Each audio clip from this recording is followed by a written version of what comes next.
Tristan da Cunha, pulau terpencil yang dihuni 250 orang.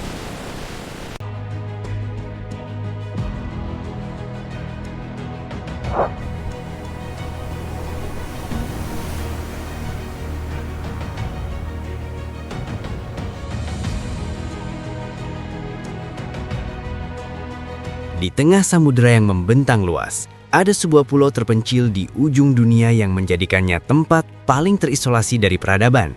Sebuah daratan yang dikelilingi oleh lautan, menyimpan keindahan alam dan cerita yang tak terhitung jumlahnya. Terletak di tengah Samudra Atlantik Selatan, inilah Tristan da Cunha, pemukiman manusia paling terpencil di muka bumi.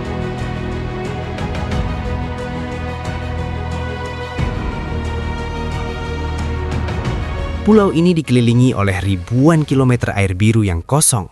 Secara logika, tempat ini seharusnya tidak berpenghuni. Meski terombang-ambing di kesunyian, Tristan da Cunha bukanlah negara merdeka. Secara hukum, ia adalah wilayah kedaulatan mahkota Britania Raya. Secara teknis, penduduk di sini adalah warga negara Inggris. Mereka memiliki kantor pos Inggris, menggunakan mata uang pound sterling, dan potret Raja Charles III terpajang di gedung pemerintahan mereka. Sebuah potongan kecil tanah Inggris yang terdampar di ujung dunia.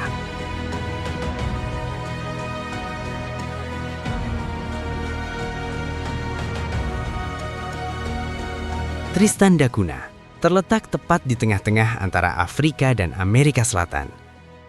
Pulau utama Tristan da Cunha hanya memiliki luas daratan sekitar 98 km persegi. Hanya sepetak tanah vulkanis kecil yang mencoba bertahan di tengah kepungan ombak raksasa. Namun, ia berdiri sendirian di tengah bentangan samudra. Tidak ada gedung pencakar langit. Hanya ada satu desa kecil bernama Edinburgh of the Seven Seas. Saking kecilnya pemukiman mereka, penduduknya hanya menempati kurang dari 5% luas pulau. Sisanya, hanya tebing curam dan puncak gunung berapi Queen Mary's Peak yang sewaktu-waktu bisa bangun dari tidurnya. Jangan bayangkan pantai pasir putih yang landai. Pulau ini adalah dinding batu. Hampir seluruh pinggirannya adalah tebing curam yang tingginya mencapai ratusan meter langsung menghujam ke laut dalam. Hanya ada satu dataran kecil di sisi barat laut. Disitulah penduduknya membangun desa mereka, berlindung di bawah bayang-bayang Queen Mary's Peak, sebuah gunung berapi setinggi 2000 meter yang puncaknya hampir selalu ditelan awan. Pulau ini tidak punya pelabuhan besar, apalagi bandara. Kapal hanya bisa mendekat jika laut sedang tenang. Jika badai datang, dan di Atlantik Selatan badai selalu datang, maka pulau ini benar-benar terkunci dari dunia luar. Total, tanpa celah. Namun begitu, dihuni sekitar 250 orang, dan yang tinggal di sini dikenal sebagai Tristanian, dengan keramahan penduduknya yang luar biasa.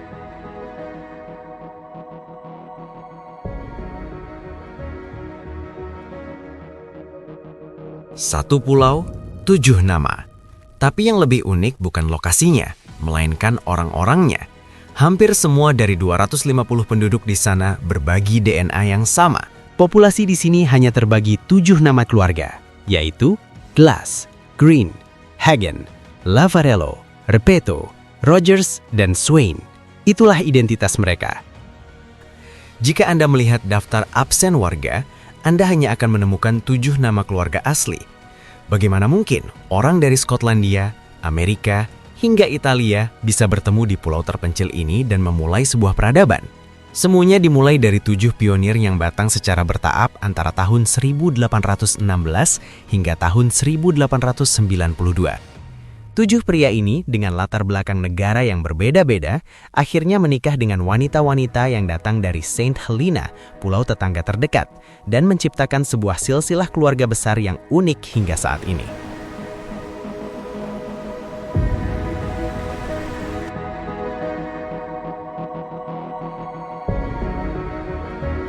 Karena populasinya yang sangat kecil dan hanya berasal dari 7 garis keturunan ini, silsilah penduduk Tristan da Cunha menjadi laboratorium hidup bagi para ahli genetika. Di sini, semua orang adalah keluarga. Mereka berbagi tanah, berbagi pekerjaan, dan tentu saja berbagi 7 nama legendaris tadi.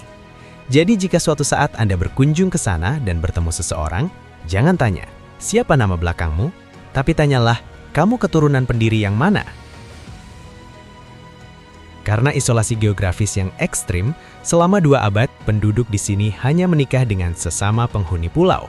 Secara ilmiah, ini menciptakan fenomena yang disebut generic bottleneck atau leher botol genetik. Artinya, variasi genetik mereka sangat terbatas karena hanya berputar di 7 garis keturunan pria pendiri tersebut. Tak heran jika para ilmuwan genetika sangat tertarik dengan pulau ini. Kenapa? Karena dengan silsilah yang sangat tertutup, jejak penyakit keturunan menjadi sangat mudah dilacak. Sebagai contoh, Tristan da Cunha memiliki tingkat penderita asma tertinggi di dunia. Secara genetik, hal ini ditelusuri kembali ke 3 dari 7 pendiri awal yang memang memiliki gen asma.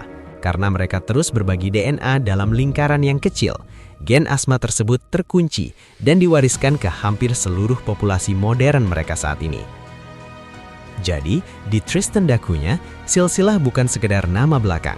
Silsilah adalah peta medis dan sejarah biologi yang hidup. 7 nama, 1 kode genetik yang unik di tengah samudra yang luas.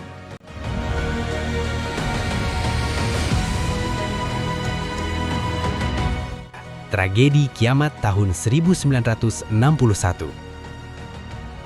Pada tahun 1961, kedamaian pulau ini pernah hancur seketika. Tanpa peringatan dari sensor canggih, bumi di belakang desa mereka tiba-tiba terbelah. Gunung berapi Queen Mary's Peak yang selama ini mereka anggap tidur, baru saja bangun dan memuntahkan lava tepat di depan pintu rumah mereka. Seluruh penduduk panik, harus lari ke pantai, naik ke kapal nelayan kecil dan meninggalkan semua yang mereka miliki. Mereka dievakuasi ke Inggris, menempuh perjalanan ribuan mil menuju pusat peradaban yang belum pernah mereka bayangkan. Di Inggris, mereka melihat kehidupan yang berbeda, peradaban modern. Pertama kalinya, mereka melihat televisi, kulkas, mobil, dan lampu kota yang terang benderang. Dunia mengira mereka tidak akan pernah kembali ke asalnya. Siapa yang mau meninggalkan kenyamanan London untuk sebuah pulau batu yang bisa meledak kapan saja? Namun, di luar dugaan dan perkiraan, setelah 2 tahun, hampir seluruh penduduk Tristan melakukan voting. Hasilnya, mereka menolak kemewahan Inggris dan memilih pulang ke pulau mereka yang hancur. Mereka lebih memilih hidup berdampingan dengan bahaya daripada harus kehilangan identitas di tengah keramaian modern. Lalu, bagaimana cara mereka bertahan hidup di tempat yang tidak punya supermarket? Jawabannya adalah kemandirian mutlak. Di sini, setiap keluarga adalah petani. Mereka memiliki lahan komunal yang disebut The Patches, di mana kentang adalah emas cair bagi mereka. Tanpa kentang, mereka tidak bisa bertahan melewati musim dingin yang garas. Tapi jangan salah, penduduk pulau ini punya komoditas kelas dunia.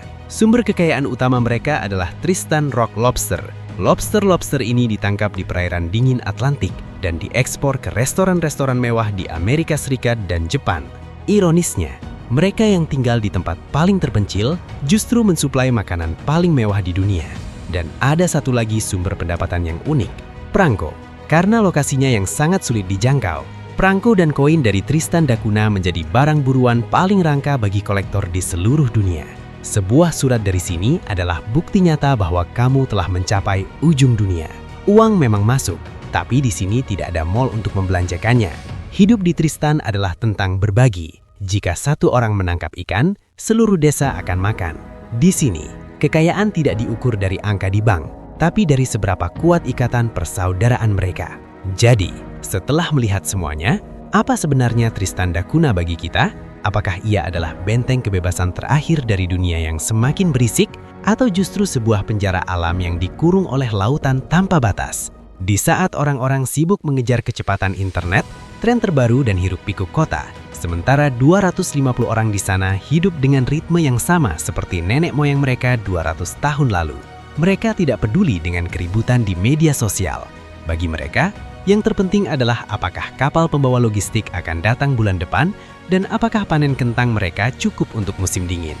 Tristan da Cunha adalah pengingat bahwa manusia tidak butuh seluruh dunia untuk merasa utuh. Kadang, yang kita butuhkan hanyalah sepetak tanah, keluarga yang solid, dan keberanian untuk menjauh dari keramaian. Mereka membuktikan bahwa di titik paling kesepian di bumi pun, manusia bisa tetap merasa pulang. Kalau kamu diberi kesempatan, sanggupkah kamu tinggal di sana selamanya? Atau kamu akan langsung merindukan kebisingan kota dalam satu malam? Tulis jawabanmu di kolom komentar. Sampai jumpa di misteri ujung dunia berikutnya.